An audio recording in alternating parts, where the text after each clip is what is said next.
বিশ্বকাপ উন্মোচনের খবর জানবো আমরা আরও। ঢাকা বিশ্ববিদ্যালয় টিএসসি এলাকায় যাচ্ছে আমাদের সহকর্মী আহমেদ রবি, সেখান থেকে জানাবেন।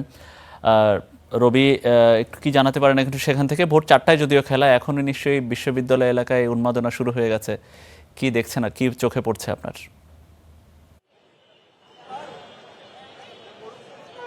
গ্রেটেস্ট শো অন আর্থ মানে ফুটবল বিশ্বকাপ 2026 আসলে সেই হাজার হাজার কিলোমিটার দূরে আসলে সেই খেলা, সেইটার উত্তাপ কিন্তু বাংলাদেশেও আসলে খুব ভালো আকারে সেই উত্তাপ কিন্তু টের পাওয়া যায়। আমি ইতিমধ্যে আছি রাজধানীর যে টিএসসি, যেখানে আসলে বড় পর্দায় জায়ান্ট স্ক্রিনে আসলে বিশ্বকাপের যে আসর, সেই আসলে যে ফুটবল ম্যাচগুলো আসলে সেগুলো কিন্তু দেখানো হয়।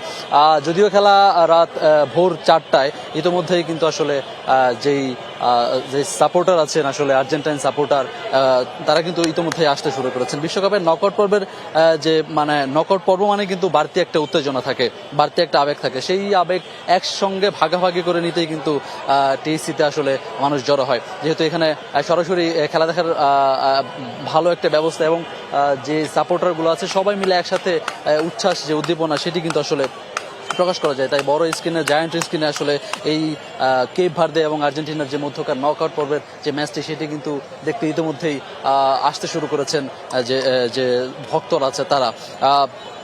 আপনি দেখতে পাচ্ছেন যে অনেকেই আসলে আকাশি সাদা জার্সি গায়ে কিন্তু ইতিমধ্যেই এখানে উপস্থিত হচ্ছেন এবং বন্ধু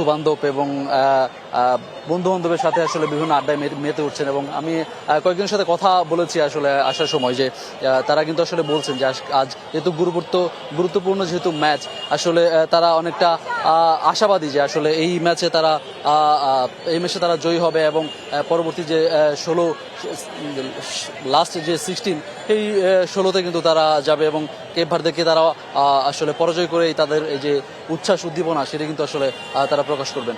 মনির। জি, অনেক অনেক ধন্যবাদ আপনাকে আহমেদ রবি।